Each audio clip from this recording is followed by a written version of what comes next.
Hello, listeners. I'm Ryan, and I'm here again with our special guest, August. August, why don't you introduce yourself again with your name and your pronouns? And just because we're going to talk about them a little bit, your character's name and your character's pronouns. Hi, I'm August. My pronouns are they, them, and I played Sabi, whose pronouns were also they, them, and they were otherwise known as the Mothman. And I love them. You did such a good job with them.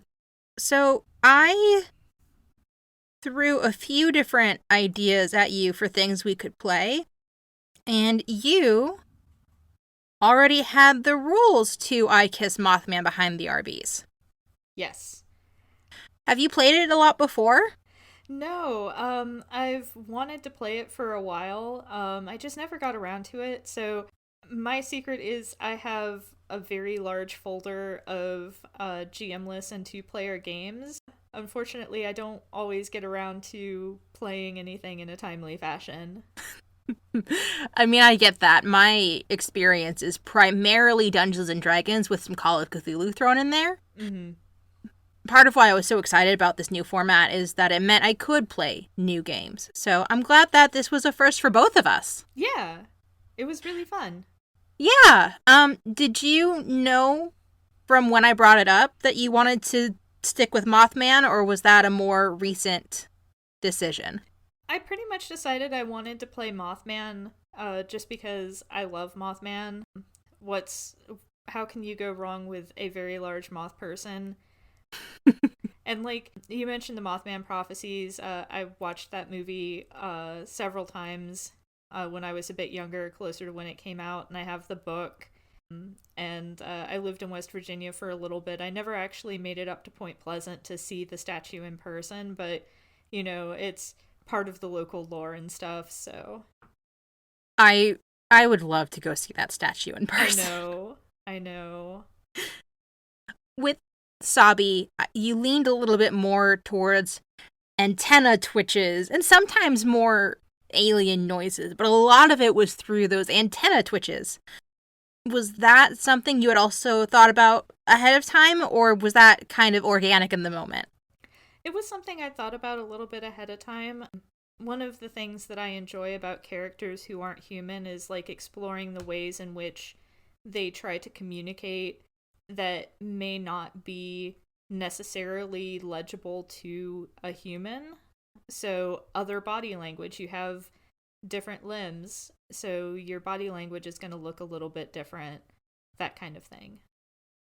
You sneak mating dances into your greetings. Mm-hmm. Mm-hmm.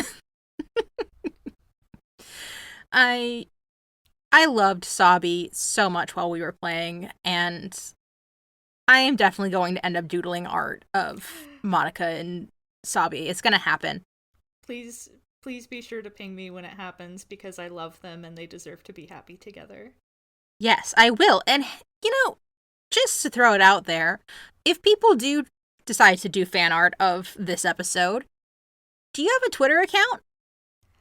Yes. You can find me on Twitter at Harpydora. As you may have guessed, like, monstrous creatures is kind of part of my brand at this point, so... It's a good brand. Thank you. Yeah. One of the things that I really wanted to focus on when coming up with a new format is having queer people be the focus. Would you be open to talking about how you figured out your identity and became comfortable with it? It was one of those things I remember when I was like 14 or so. I remember watching Revolutionary Girl Utena, which is a really interesting anime. I don't know how well it holds up now, but I still have a lot of fondness for it. And the main character is... It's never explicitly stated that she's queer, but she's definitely coded as, like, potentially being, having a case of the genders, and she's definitely, like, she 100%... I'm sorry, I've never heard that. I'm sorry, you were at a case of the genders before I so rudely interrupted. No, you're fine. And like the main relationship in the series is between her and another girl, and it's more than just gals being pals. Like they do explicitly kiss, and at that point, it's like, oh, so same sex things do happen. And then I promptly was like, that's a problem for future August, and repressed it for many years. A lot of my journey has been on the internet and finding things and being like, man, I wish I were bi. Man, I wish I were trans. And then it's like, wait a minute. If you say these things, you probably are. Yeah. So, I don't identify as bisexual these days. I think that my orientation has shifted a bit as I've gotten older and I've learned about like compulsory heterosexuality and that kind of thing. But at the time, for the longest time, that was how I identified. At the time, it fit me well enough. So Gender and sexuality is really interesting, like that, yeah. the way that it can kind of shift. I didn't realize that I was queer until college. I didn't have any frame of reference growing up. I mentioned this in my first interview episode with Zoe, I think. She's our composer for our theme music. But when I was growing up, there were no positive examples of queer folk. And sometimes there were rumors about some girls being bi, but it was never in a kind light. And it was always rumors. It was never outright acknowledged. Mm-hmm. So getting to college, and there's at least 6 different queer groups at my college, at least at the time, I was able to be like, oh, this is a thing. I'm going to realize I'm a part of this thing in about 6 to 7 months. Got it. Yeah. Yeah, fan fiction was kind of formative for me too. Especially, and I hate admitting this because like looking back on it, it was really not great, but like the yaoi and yuri, that kind of thing, like I hate those terms and I hate the kind of like fetishistic kind of style that they evoke, but like it was part of realizing, oh, there's something else going on here. So Yeah, I can definitely see the hesitation now with yaoi and yuri. I think for me, if a Western artist were to portray relationships with those kinds of tropes, I would be a lot more bothered. mm-hmm. But when it comes from someone in an Eastern culture, it feels more like there's a cultural difference here that I don't understand fully, and I'm just gonna roll with it to enjoy the story. Mm-hmm. I don't know, it's tricky. Yeah.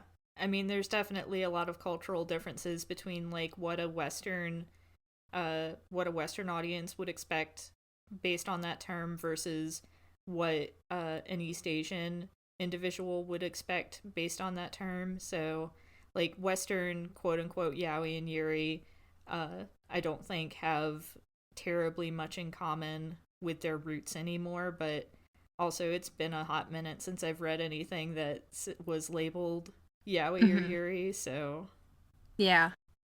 I don't read as much manga as I would like. I tend to stray more towards anime because I can lay down and binge it for several hours, and my ADHD brain is just like, yes, pretty pictures that move. I'm gonna stay here. mm-hmm. You're valid. I think part of what I've found enjoyable about those kinds of themes, especially in, we're gonna get a little bit more into some, not personal, but it's not something that I would tell my mom I watch, right? Mm-hmm. And she doesn't listen to podcasts, so I'm safe. But Monster Musume, I think is how it's pronounced.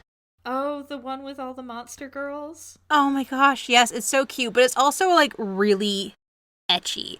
And for listeners who aren't familiar with that term, it's ECCHI, and it means sexual but as a joke, I guess is the best way to put it. Like, the sexual encounters are kind of a punchline more than a goal.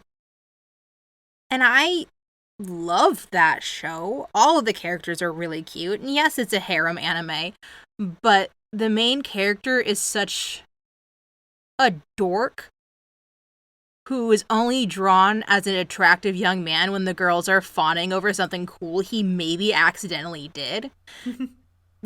I'm totally okay with it. Yeah. So, I don't know. I've heard of it but haven't watched it. I know it's something that's right up my alley because of my interest in like the monstrously feminine and things like that. So it's like clearly this is August bait, but I've never actually gotten around to watching it. So, not sponsored, but it is on this service called VRV, and it's like $10 a month. Okay. And there's more than anime on there, but let's be honest, that's all I watch on it. Fair. It's also where I found, see, I think this would be right up your alley because it's monster folks and it's also like really heartfelt. It's called Frankenstein Family. I haven't heard of that one. So in that, there is this mad scientist couple who have a number of children, and they experiment on all of them. Mm-hmm. So I think the eldest is... I don't remember all their names, but the eldest is named Snow, and he can turn into a white dog. The twins that were born after him, one of them can manipulate plant life, and the other one is spider-esque. Like, she has spider legs coming out of her back, but she's also got these lines at her joints that I think are supposed to symbolize an ectoskeleton. Mm-hmm. And then the youngest is a super genius. And their parents get arrested, and they end up at first on their own in this house that their guardian is letting them stay in, and then the guardian shows up. So they first have to figure out, can we live in human society by ourselves? And then, can we live in human society and also hide that we have all these weird quirks from this adult that lives with us now? And it's really sweet. That sounds really fun. It's really cute. But before I get more distracted talking about anime, so in your original email to me, I saw that you are part of 4 different podcasts. Yeah, so one of those podcasts is on hiatus at this point, but my life is essentially knitting, World of Warcraft, and podcasting. So that sounds amazing. It's not much for conversation outside of a certain subgroup of people, because it's like, how am I going to talk to somebody who doesn't knit about all of this cool knitting stuff that I've been doing recently, or how am I going to tell this knitter that I know about the cool thing that I did in my WoW raid last night. But yes, lots of podcasts. I don't play WoW, but my huswife has gotten me into Final Fantasy XIV, which I think is a similar vibe. I've been told that the vibe itself is very different because of the way that both games approach like the in-game questing and the in-game progression. I have several friends who've been trying to tempt me into Final Fantasy XIV, but like I'm just too deeply invested in World of Warcraft, the lore of it, no matter how badly it pisses me off. Like, WoW has so many problems from a lore perspective and like from a politics perspective, but like I'm deeply invested in a lot of the characters and stuff, so yeah, that makes sense. I kind of have some qualms about some Final Fantasy stuff in this game in particular because I haven't played many of the past ones. For example, I decided that I wanted to be a white mage bunny girl. Like you do. Like you do, and she's great, and I love her. But while kind of digging into the lore a little bit, I realized that in the realm of Final Fantasy, these bunny people are considered adults at the age of 13. Yeah. Not super great. And then they live for hundreds and hundreds of years, but they don't really age that much. So the teenage-looking bunny girl that you're talking to could be 13, or she could be 276, and you just don't know. Mm-hmm. So there's stuff.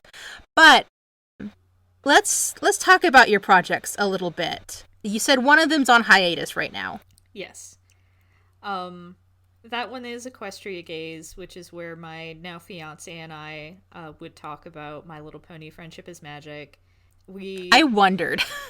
yeah, we were watching it together, but we have kind of switched gears to watching some other stuff together. Mhm. So we've put a pause on talking into microphones about colorful cartoon horses. But I'm hoping we'll get back to it at some point in the near future, but that one's on hiatus. The other ones are two actual plays and then another one where we talk about colorful cartoons. Gay Space Rocks is where my friend Brian and I watch Steven Universe together.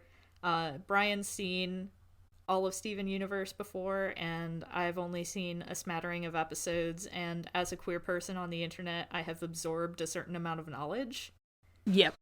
Um, so then we've got Dumb Kids Playing Hero, which actually I just finished recording an episode of right before we hopped on this call, um, which is an Animorphs inspired actual play using a Forged in the Dark system that the DM cooked up. That So, sounds so cool. What's Forged in the Dark? so Forged in the Dark is an indie system. It's or refers to a family of indie games that are all hacks of a system called Blades in the Dark, which is a system that allows for like episodic play. It's mission based, but the way that it's structured allows you to kind of, as players, go in with minimal planning because of the way that it's set up. You can do things called flashbacks where it's like if something happens and you run into a problem, you can do a flashback to go, oh well, this is what we did to account for that problem. And so that way you're not spending 10 hours planning something. Mm-hmm. You can just go in and fly by the seat of your pants. I feel like I'm explaining it poorly. It's just a very good system, and with it is based off of d6s. Like it accounts for partial successes as well as full successes, but the way it is on a 1 to 3 it's a failure, on a 4 to 5 it's a partial success, and on a 6 it's a full success. And so that creates a lot of tension because you'll spend a lot of your time rolling failures or only partial successes. Mm-hmm. So it gets very, very tense. Um, but it's a really cool system, and it's very flexible, which is why a lot of people have hacked it to do other things. Like our DM Danielle, well, not GM because it's not a dungeon. Right. Our GM Danielle, they hacked it to kind of emulate the feel of the Animorphs book series because that's their favorite book series in the whole wide Mm-hmm. world. And so they wanted to be able to emulate that kind of feeling. Other people have done it for kind of like Star Wars inspired space scoundrels with Scum and Villainy. There's Beam Saber, which is gives you a mecha anime feel. That's cool. Yeah, there's, and that's just scratching the surface, or not even scratching the surface. And I forgot to mention Idiot Teenagers with a Death Wish is the name of the game we're playing in Dumb Kids Playing Hero. And then My Baby, Follow the Leader, is the podcast that I've devoted the most time to. We have been going for almost 3 years now. It's going to be 3 years at the end of July. It's we do GM-less games in a kind of anthology format. We have some running storylines, but for the most part, it's the kind of thing where you can kind of like pop in just about wherever to get started. A lot of one-shots and standalone stuff, but all using GM-less games. So kind of like I Kissed Mothman Behind the Arby's. Yes, we've done some 2-player games like that. One of my favorites is actually, we've done a couple of sessions of a game called Coffee Shop AU, which is exactly what it sounds like. It's really good.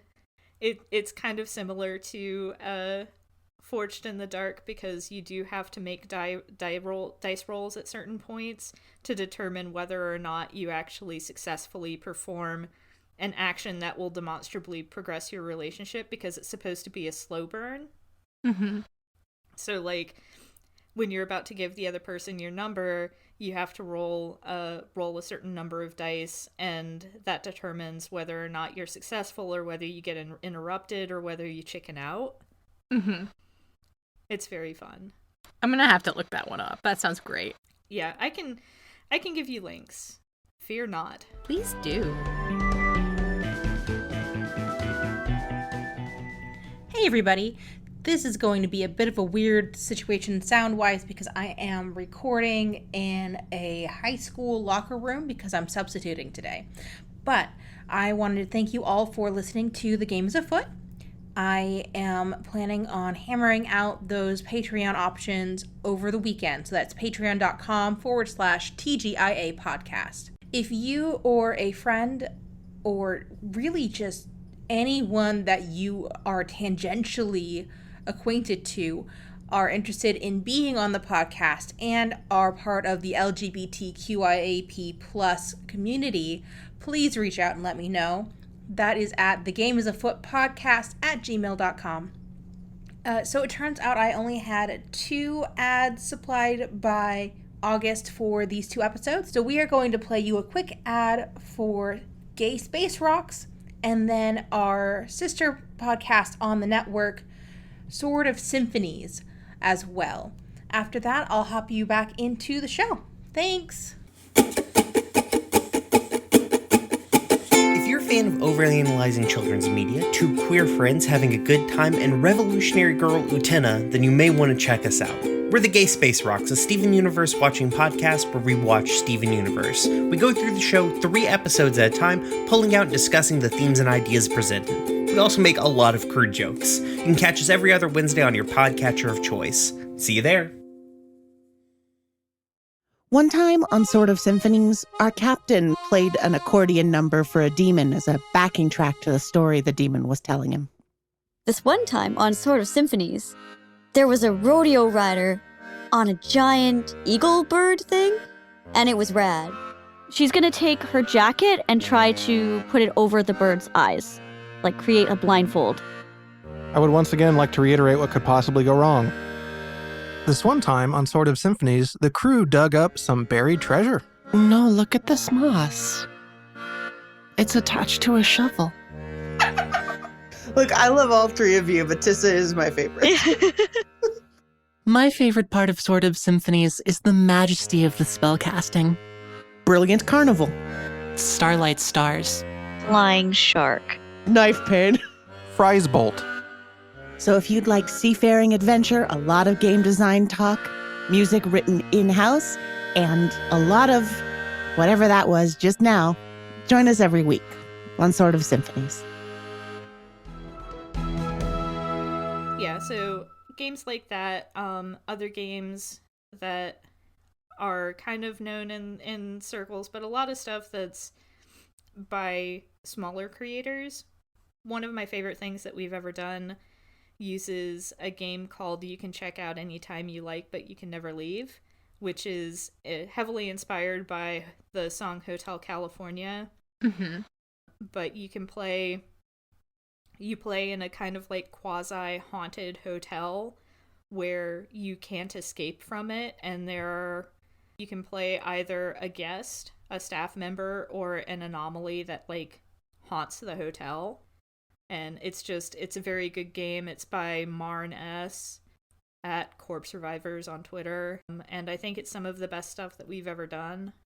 just a lot of moody horror. Very good.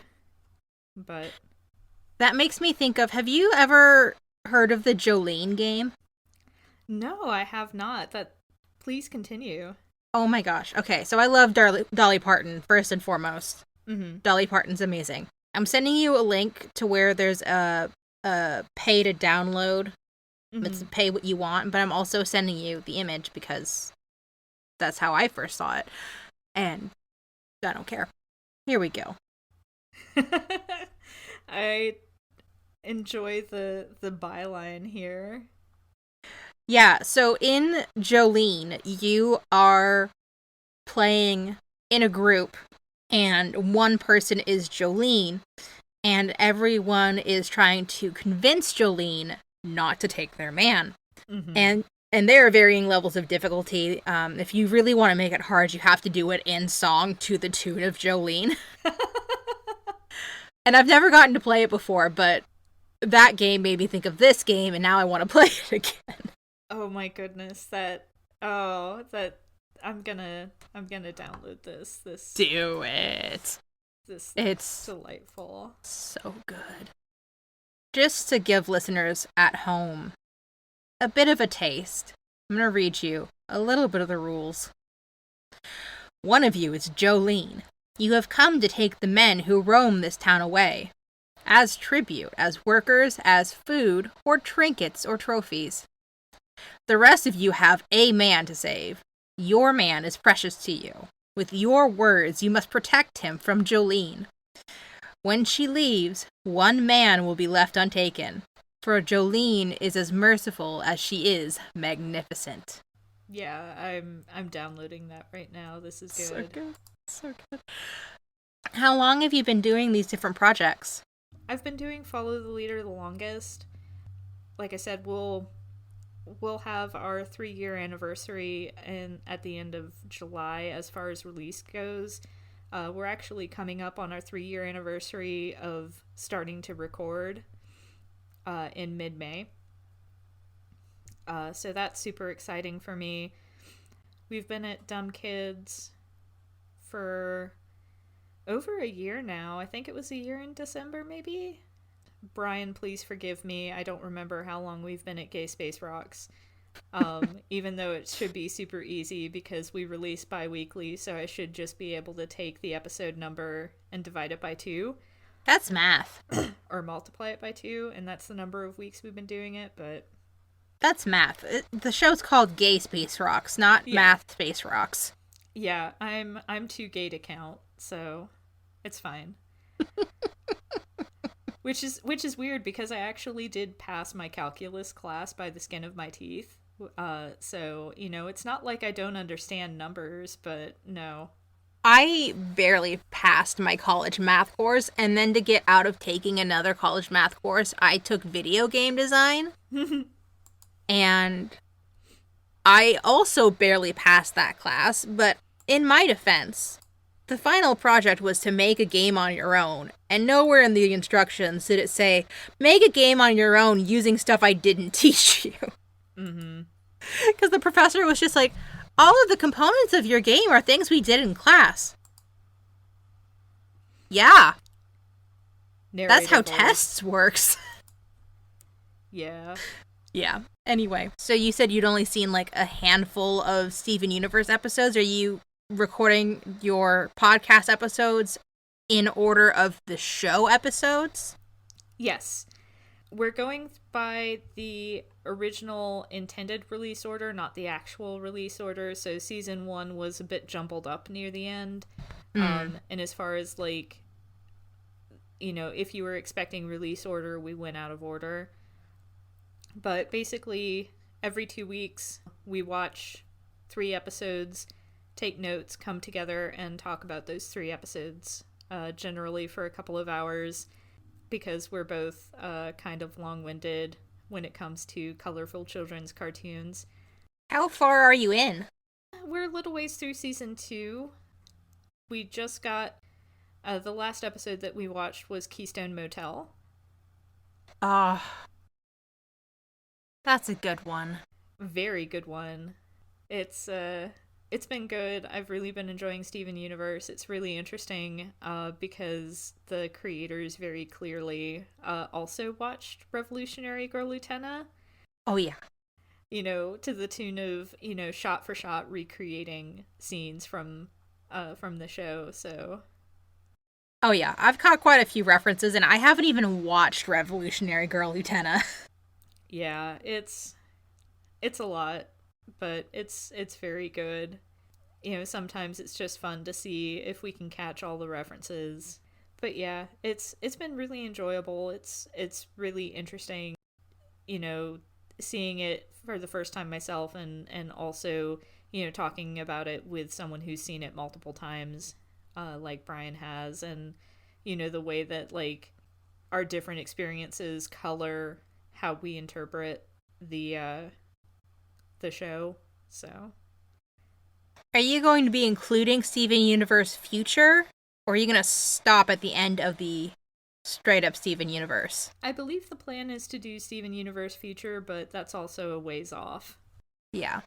I had watched a decent chunk of Steven Universe before I got my husband to watch, because they were just like, I don't know. I don't really watch a lot of TV. I don't know if I'd be into this. Mm-hmm. And I said, it's cute and gay, sit down. Yeah. I would also argue, and I like, Brian jokes about, in certain episodes being like, yeah, this is going to add fuel to August Fire, but like, I am a proponent of trans amethyst theory. I know the gems are all actually non-binary women, but I feel like the way that Amethyst like interacts with her body, and the way that she views body modification, along with like the way that, even though it only comes up like once or twice, the fact that she has a masculine persona that uses he him pronouns when none of the other gems do, it's like, I think Amethyst has a case of the genders too. I can definitely see that. Not only in those episodes where she is... You're referring to the wrestling episodes, right? Yeah, the Purple Puma. Yes, the Purple Puma. I think there's also an episode or two where she embodies Greg for a little while. That sounds like it's either terrifying or hilarious, or both. I think for Steven it was both. I could be completely misremembering or making this up, but it feels right. Cartoon Network's been doing really good lately with that kind of stuff. I know that there was a gay couple in Clarence. They were one of the kids' parents, and then Craig of the Creek happened. Have you seen any of that? I have not. Okay. I had only seen it because I was at my parents' and they have cable, and we have cable here, but I don't understand how to use my in-laws' system, so I just don't watch TV anymore. Fair. But Craig of the Creek is about this group of kids that hangs out at the creek. And Craig, the main character, is a black kid in a black family.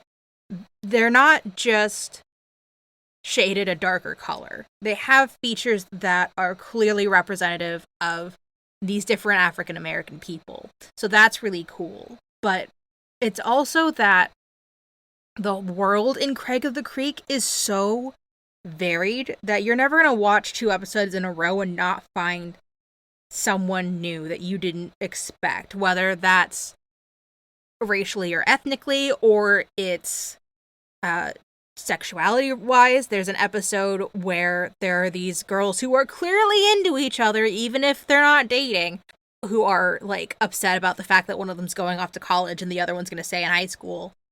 And their imagination, the kids' imagination in the show, plays in so much with how the world actually works. Mm-hmm. But you've got queer representation, you've got people from a lot of different cultures. Imagination's important, and I can't imagine a show like that being on when I was a kid. Yeah.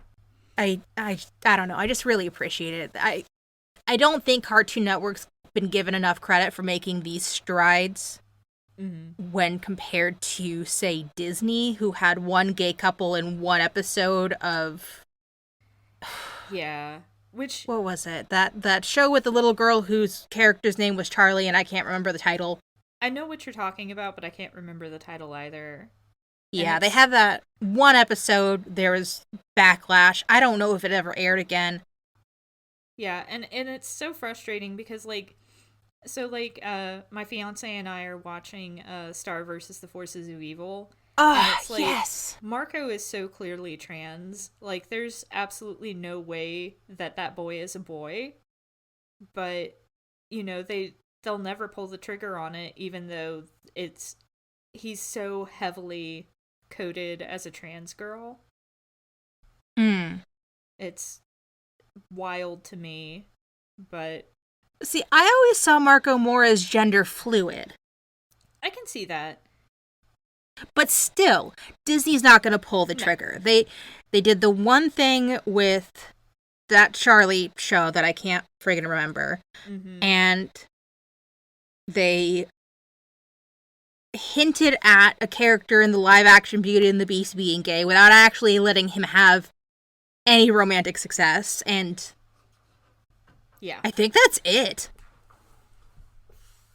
No, that's not true. There's a newer show where there was a kid who came out as gay, so they're getting there, but they're like years behind Cartoon Network. Yeah, and then, like, you've got them paying lip service to the gay community with things like gay days and stuff like that at their theme parks, and it's like there's rainbow ears.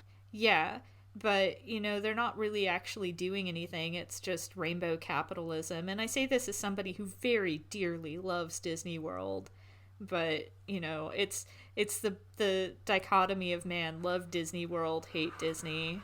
Yeah, I love a lot of Disney. I just wish that they were where they needed to be. And I could say that out of any network, really, but when Disney owns so much of it. Yeah. I'm just saying, if Valkyrie doesn't get a girlfriend, I'm going to riot. I'm going to riot. No, you're valid. Give me just a second. My cat wants out of the room desperately, and it's showing up on my waveform. Okay. I love him dearly, but he is very obnoxious sometimes. I'm surprised you haven't heard Zabi, honestly. She is my corgi-in-law, and she has anxiety, and she needs to be medicated. Oh, buddy. But she barks at literally everything. I think I heard a yip once, but... Oh, you almost certainly did. There was one time that I was talking to my mother-in-law about something, and I don't remember what it was, but she went, "Score!" And Zabi lost her goddamn mind because she thought Shelly had said squirrel. Oh my god. So, I feel you. I get it. Oh my goodness. I'm gonna launch one at you that, I didn't expect to ask, and you probably didn't expect me to ask, but if there was one episode of, and let's keep to the shows that are active right now, but one episode of each of your shows that you would recommend to someone to get them hooked, what would it be? For Follow the Leader, that one would be Arc 45, which is episodes 45. No, is it 45? I can't remember which one is the you can check out. Yeah, 45.1 and 45.2, because it's a two-parter. That, like I said, it's some of my favorite stuff that we've ever done. We also had a special guest, Riley Hopkins, who also does a lot of podcasts and does some indie game design and stuff. Their stuff's really good. Dumb Kids Playing Hero, that's a serial thing, so it's like you can't easily jump in, but our season 1 finale was really good. Which, let me see if I can find. I want to say Geez. Unfortunately, the person who manages the Dumb Kids Playing Hero podcast site doesn't have very good notes, but I want to say it's episode 50. Episode 51 is where we start the season finale, I think. Gay Space Rocks, I think Brian and I are a riot, like, pretty much all the way through. So just pick an episode that has us talking about episodes you like.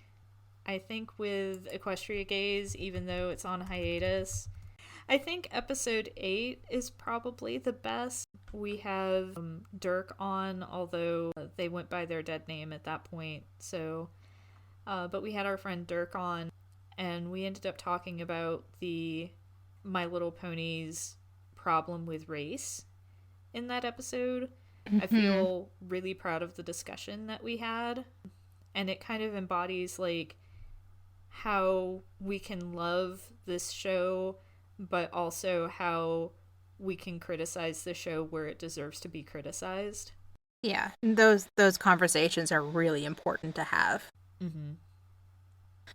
August, I think I'm going to ask you just one more question, and then I'm going to let you go on with the rest of your day, or evening, as the case may be for you. If you had one piece of advice to give to a queer person wanting to get into tabletop gaming, what would it be? It doesn't have to be just D&D. That's a good one.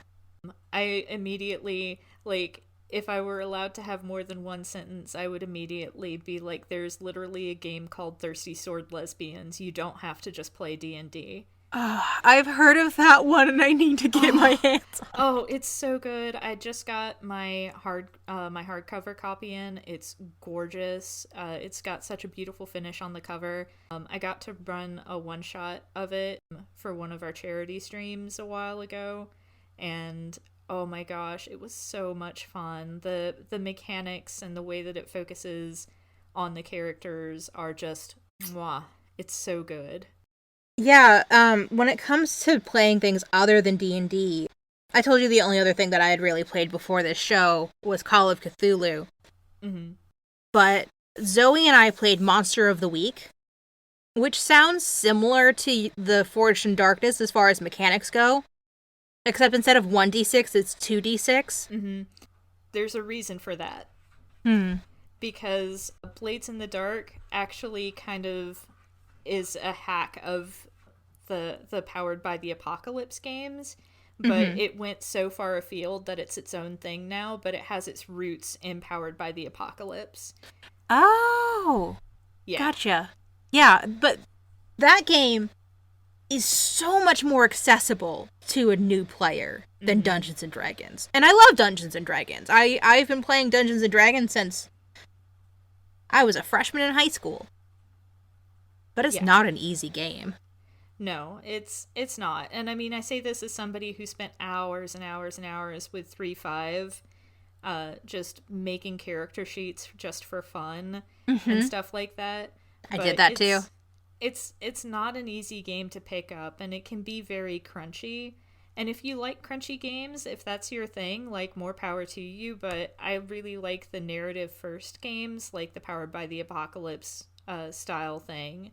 And, you know, a lot of GM-less and storytelling games are really where my bag is, you know. But a lot of people with the stranglehold that WotC has on the TTRPG market, I feel like it would be a lot easier for people to play in spaces where they can freely explore, like, their gender identity and sexuality with games that have explicit means to engage with those as far as your character is concerned. If people knew that there was more stuff out there, like, you know, you've got Thirsty Sword Lesbians, you've got Monster Hearts, you've got Dream Askew, just 3 games off the top of my head that, like, are explicitly meant to engage with the concept of gender and sexuality. So it doesn't have to be just D&D. But if D&D is what you want to play and what you have the most fun doing, it can just be D&D too. But it doesn't have to be.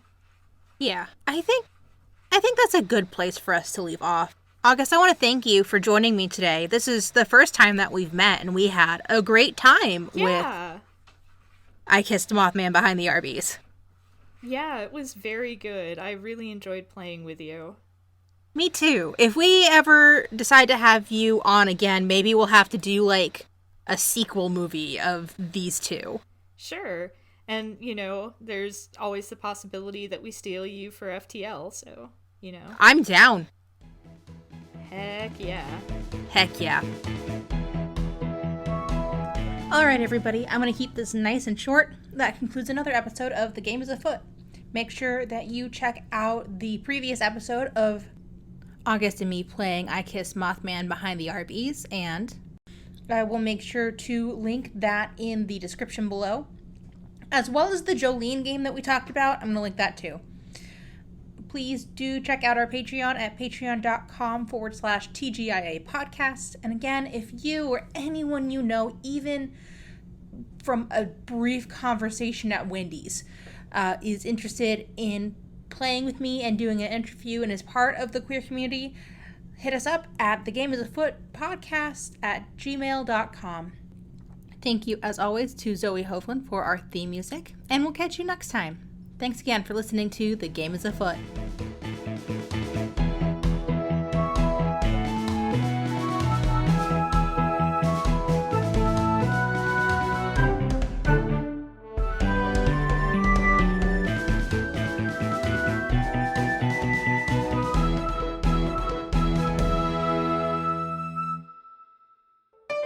Be gay.